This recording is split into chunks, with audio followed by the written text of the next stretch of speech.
आपकी खेती की तकदीर बदलने वाला है। हम अक्सर महंगे खाद, महंगी दवाइयां और महंगे बीज पर तो हजारों रुपए खर्च कर देते हैं, लेकिन खेत की मिट्टी की उस बुनियादी जरूरत को भूल जाते हैं जो हमारी पूरी फसल के उत्पादन को कंट्रोल करती है। जी हाँ, आज हम बात कर रहे हैं उस सफेद सोने की जिसे हम चूना या एग्रीकल्चरल लाइम कहते हैं। बहुत से किसान सोचते हैं कि चूना केवल पुताई के काम आता है, लेकिन सच्चाई ये है कि चूना आपकी मिट्टी का वो डॉक्टर है जो मिट्टी के अंदर छिपे हुए उन तमाम रोगों को खत्म करता है जिसकी वजह से आपकी पैदावार घट रही है। क्या आप जानते हैं कि अगर आपके खेत की मिट्टी अम्लीय है तो आप चाहे बोरी भरकर डीएपी डाल दें, पौधा उसे खा ही नहीं पाएगा। मिट्टी में पड़ा हुआ खाद पत्थर बन जाता है और आपकी मेहनत बेकार चली जाती है।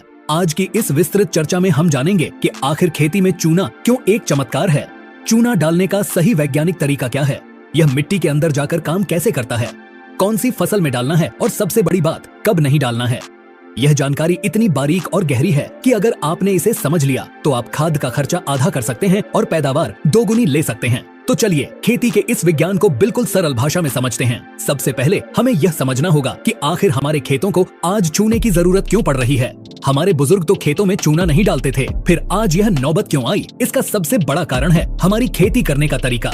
पिछले 30-40 सालों में हमने खेतों में अंधाधुंध यूरिया और डीएपी का प्रयोग किया है। यूरिया और डीएपी जैसे रासायनिक उर्वरक जब मिट्टी में घुलते हैं तो ये मिट्टी को धीरे धीरे खट्टा यानी अम्लीय बना देते हैं। विज्ञान की भाषा में इसे एसिडिक सॉइल कहते हैं। जब मिट्टी अम्लीय हो जाती है तो उसमें हाइड्रोजन आयन की मात्रा बहुत बढ़ जाती है। आसान भाषा में कहें तो मिट्टी का हाजमा खराब हो जाता है, मिट्टी को बुखार हो जाता है। ऐसी स्थिति में मिट्टी के अंदर जो सूक्ष्म जीवाणु होते हैं, जो मित्र कीट होते हैं, वो मरने लगते हैं। मिट्टी सख्त होने लगती है और फसल की जड़ें अपना भोजन उठाना बंद कर देती हैं। इस समस्या का दुनिया में सिर्फ एक ही सबसे सस्ता और पक्का इलाज है और वो है चूना। अब सवाल आता है कि चूना आखिर है क्या और यह काम कैसे करता है। किसान भाइयों, चूना कोई साधारण पत्थर नहीं है, इसका वैज्ञानिक नाम कैल्शियम कार्बोनेट है। जब आप खेत में चूना डालते हैं तो यह मिट्टी में मौजूद उस खटास को, उस एसिड को सोख लेता है। यह एक न्यूट्रलाइजर का काम करता है। जैसे ही चूना मिट्टी के कणों के साथ मिलता है, यह मिट्टी के पीएच मान को सुधारना शुरू कर देता है। पीएच मान मिट्टी की सेहत नापने का मीटर है। अगर पीएच मान 7 से कम है तो मिट्टी अम्लीय है। चूना इस पीएच मान को बढ़ाकर वापस 6.5 या 7 के आसपास ले आता है। यह वो स्तर है जहां पौधे सबसे ज्यादा खुश रहते हैं। लेकिन यहाँ एक बहुत बड़ी गलतफहमी को दूर करना जरूरी है। बाजार में कई तरह का चूना मिलता है। पान की दुकान वाला चूना या पुताई वाला अनबुझा चूना, जिसे क्विक लाइम कहते हैं, उसे सीधे खेत में इस्तेमाल करने से बचना चाहिए। वो बहुत तेज होता है और आपकी फसल को जला सकता है। खेती के लिए जो चूना आता है उसे एग्रीकल्चरल लाइम या डोलोमाइट कहते हैं।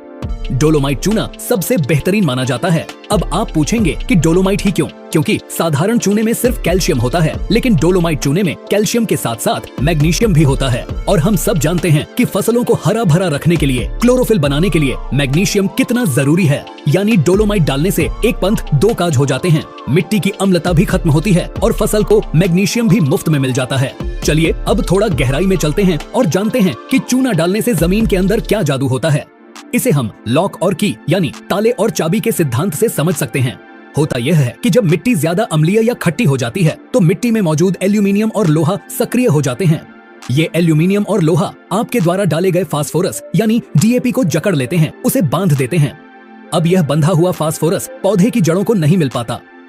किसान ऊपर से और खाद डालता है, लेकिन वो भी मिट्टी में जाकर लॉक हो जाती है। जब आप खेत में चूना डालते हैं तो चूना उस एल्यूमिनियम और लोहे को हटा देता है और फास्फोरस को आजाद कर देता है। जैसे ही फास्फोरस आजाद होता है, पौधे की जड़ें उसे तेजी से सोखने लगती हैं। इसीलिए कई बार चूना डालने के बाद किसान को लगता है कि उसने खाद डाली है, जबकि असलियत में चूने ने पुरानी फंसी हुई खाद को ही पौधे तक पहुंचाया है। इसके अलावा चूना मिट्टी की भौतिक दशा को भी सुधारता है। जिस खेत में नियमित रूप से चूना प्रयोग होता है, वहाँ की मिट्टी भुरभुरी और दानेदार हो जाती है। चिकनी मिट्टी या काली मिट्टी जो सूखने पर पत्थर जैसी हो जाती है और गीली होने पर कीचड़ बन जाती है, उसमें चूना डालने से बहुत सुधार आता है। चूना मिट्टी के कणों को आपस में जोड़कर दानेदार बनाता है, जिससे जमीन के अंदर हवा का संचार बढ़ता है। जड़ें आसानी से गहराई तक जा पाती हैं और सबसे महत्वपूर्ण बात, चूना केंचुओं का सबसे अच्छा दोस्त है। ज्यादा खट्टी मिट्टी में केंचुए काम नहीं करते, लेकिन जैसे ही आप चूना डालते हैं और मिट्टी का वातावरण सुधरता है, केंचुए वापस लौट आते हैं और आपकी मिट्टी को उपजाऊ बनाने में जुट जाते हैं। अब बात करते हैं कि किन फसलों में चूना डालना सबसे ज्यादा फायदेमंद है। वैसे तो चूना लगभग हर फसल के लिए अच्छा है, लेकिन दलहनी फसलें जैसे सोयाबीन, चना, मटर, मसूर, मूंग और उड़द के लिए यह अमृत समान है। ऐसा इसलिए क्योंकि दलहनी फसलों की जड़ों में गांठें होती हैं, जिनमें राइजोबियम बैक्टीरिया रहता है। यह बैक्टीरिया हवा से नाइट्रोजन खींचकर पौधे को देता है, लेकिन अगर मिट्टी अम्लीय है तो यह बैक्टीरिया अपना काम नहीं कर पाता। चूना डालने से यह बैक्टीरिया सक्रिय हो जाता है और फसल में बम्पर पैदावार मिलती है। इसके अलावा गन्ना, कपास, मक्का और सब्जियों में विशेषकर टमाटर, मिर्च, गोभी और आलू के लिए भी कैल्शियम बहुत जरूरी है। टमाटर में जो फल नीचे से काला पड़कर सड़ने लगता है, जिसे ब्लॉसम एंड रॉट कहते हैं, वो कैल्शियम की कमी से ही होता है। अगर आप खेत की तैयारी में चूना डाल देते हैं तो यह बीमारी कभी आएगी ही नहीं। अब सबसे महत्वपूर्ण सवाल, चूना कब और कैसे डालना चाहिए? इसमें गलती करने पर नुकसान हो सकता है, इसलिए इसे ध्यान से सुनें। चूना डालने का सबसे सही समय होता है फसल की बुवाई से कम 15 से 20 दिन पहले। सबसे उत्तम समय है गर्मी के दिनों में, जब खेत खाली पड़ा हो। पहली जुताई के बाद आप पूरे खेत में चूना बिखेर दें। उसके बाद कल्टीवेटर या रोटावेटर चलाकर इसे मिट्टी में अच्छी तरह मिला दें। याद रखें, चूना ऊपर ऊपर पड़ा रहेगा तो काम नहीं करेगा। इसका मिट्टी के कणों के साथ मिलना बहुत जरूरी है। चूने को अपना असर दिखाने के लिए और रासायनिक क्रिया करने के लिए नमी की आवश्यकता होती है। इसीलिए सूखी मिट्टी में चूना डालने के बाद अगर बारिश हो जाए या आप पलेवा कर दें तो यह सबसे तेजी से काम करता है। एक बहुत ही जरूरी सावधानी जो हर किसान को पता होनी चाहिए वो यह है कि कभी भी चूना और रासायनिक खाद, विशेषकर यूरिया या डीएपी को एक साथ मिलाकर न डालें और न ही एक ही दिन डालें।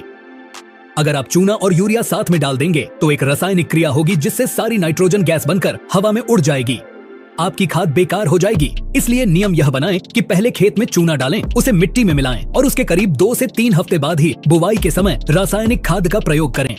यह जो 15-20 दिन का अंतर है, यह चूने को मिट्टी में सेट होने का समय देता है। मात्रा की बात करें तो यह पूरी तरह से आपकी मिट्टी के पीएच मान पर निर्भर करता है। सही तरीका तो यही है कि आप मिट्टी की जांच कराएं। अगर पीएच 5.5 से कम है तो आपको प्रति एकड़ 3 से 4 क्विंटल तक चूना या डोलोमाइट डालने की जरूरत पड़ सकती है। अगर पीएच 5.5 से 6 के बीच है तो 2 से 3 क्विंटल प्रति एकड़ काफी है। लेकिन अगर आप मिट्टी जांच नहीं करा पा रहे हैं और आपको लग रहा है कि खेत में काई जम रही है, मिट्टी लाल पड़ रही है या खाद काम नहीं कर रही, तो आप सुरक्षित तौर पर 2 क्विंटल प्रति एकड़ के हिसाब से डोलोमाइट पाउडर का प्रयोग कर सकते हैं। इसे हर साल डालने की जरूरत नहीं है। एक बार अच्छी मात्रा में चूना डालने के बाद इसका असर खेत में 3 से 4 साल तक रहता है। तो यह एक बार का खर्चा है और 4 साल का आराम है। बाजार में चूना खरीदते समय क्या सावधानी रखें? हमेशा बारीक पिसा हुआ पाउडर ही खरीदें।